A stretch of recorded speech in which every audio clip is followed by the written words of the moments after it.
brought to you by Silver Pumps. Top quality और consistent performance के लिए सिर्फ सिल्वर पंप नाम याद रखना। हरियाणा का बजट हाल ही में घोषित हुआ है और बजट के मुख्य बिंदुओं के बारे में बातचीत करने के लिए हमारे साथ मौजूद हैं विपुल गोयल, कैबिनेट मंत्री हैं। उन्होंने प्रेस कॉन्फ्रेंस भी की है आज इस बारे में। जी मंत्री जी, क्या मुख्य बिंदु गिनाना चाहेंगे आप? मुख्य बिंदु अगर मैं गिनाऊंगा तो 3 घंटे तो बजट पढ़ने में लगे, मुझे गिनाने में कई घंटे लगेंगे, लेकिन ये सर्वस्पर्शी बजट है और हरियाणा के इतिहास में इतना अच्छा और इतना सुंदर, इतना प्रोग्रेसिव बजट पहली बार आया है। इसके लिए मैं नायब सैनी जी को एज ए वित्त मंत्री और मुख्यमंत्री के तौर पर बहुत बहुत मुबारकबाद देना चाहूंगा हरियाणा की जनता की ओर से। एक बड़ा यहाँ का कंसर्न रहा फरीदाबाद का कि फरीदाबाद इंडस्ट्रियल शहर रहा है शुरू से, लेकिन बहुत सारा जो एरिया है नॉन कंफर्म था, जो कि सरकार ने अब कंफर्म करने की बात करी है। तो क्या लगता है कितना एरिया फरीदाबाद का या फिर हरियाणा का है और कितना रेवेन्यू सरकार इससे जनरेट कर पाएगी?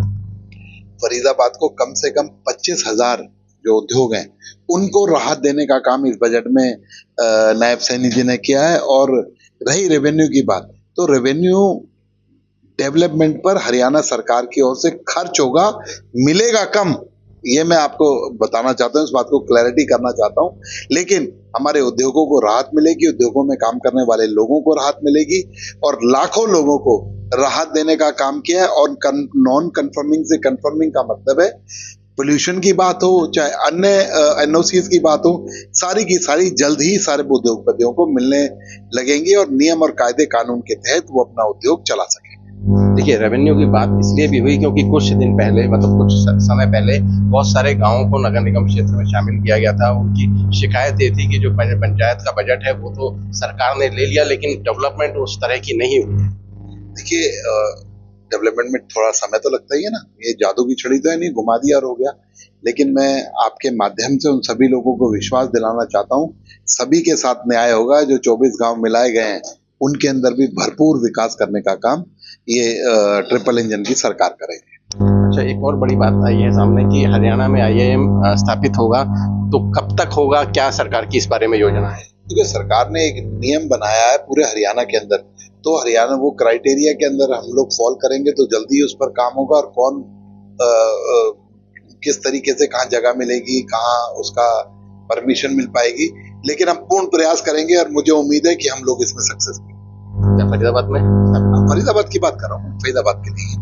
अच्छा, एक और चीज प्रोविजन किया है कि 5 जो टूरिस्ट कॉम्प्लेक्स हैं उन्हें PPP मॉडल पे डेवलप करने की बात करी है। फरीदाबाद में एक बस अड्डा है, NIT बस अड्डा, उसे भी PPP मॉडल पे डेवलप किया गया था, लेकिन आज बस अड्डा लगभग गौण है क्योंकि बड़ी लिमिटेड सी वहाँ बस हो गई है। लेकिन हाँ, एक मॉल बहुत बड़ा बन गया है। लेकिन मैं आपको एक बात बताना चाहता हूँ, जितनी कैपेसिटी बसेस की थी उस कैपेसिटी का पूर्ण ध्यान रखा गया और वो वहां पर हैं।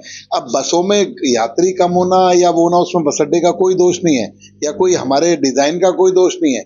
PPP मोड में बनने पर आज आप देखिए कि जो और बस अड्डे हैं उनसे कितनी बेहतर सुविधाएं हैं, कितना सुंदर बस अड्डा बनकर तैयार हुआ। आपको अगर कोई इंतजार करना पड़े, बराबर में कॉफी शॉप भी है, मॉल भी है, वहां जाकर आप अपना समय भी व्यतीत कर सकते हैं। तो इसको क्रिटिसाइज ना करके इसके दूसरे एंगल को देखिए, अप्रिशिएट करने का काम कीजिए और आगे भी हरियाणा के अंदर इसी तर्ज पर हम बस अड्डों को डेवलप करेंगे। अच्छा, एक और खास बात सामने आई कि जिस तरह आप बात कर रहे हैं कि बस अड्डा या जो PPP मॉडल पे, तो कितने समय में ये डेवलप होगा और क्या कितना कितने समय में ये लोग जो बिड होगी या किस तरह से ये होगा? देखिए, अभी तो वो जगह जो है वो ट्रांसफर FMDA को करनी है HSVP से, और जल्दी उस पर बहुत तेजी से हम लोग काम कर रहे हैं।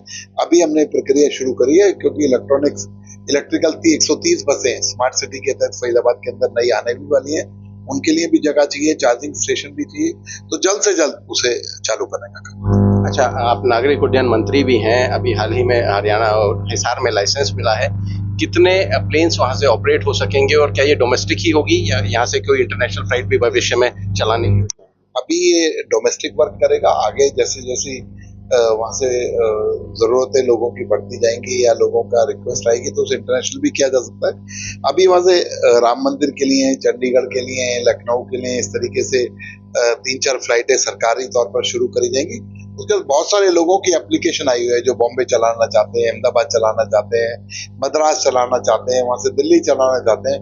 उन ऑपरेटर्स को भी एंटरटेन करने का काम करेंगे और आप देखेंगे कुछ ही दिनों के अंदर वो बस जो एयरपोर्ट है बहुत तेज गति से चलने का काम करेगा और अप्रैल में माननीय प्रधानमंत्री जी आ रहे हैं उसे शुरू करने का काम करेंगे।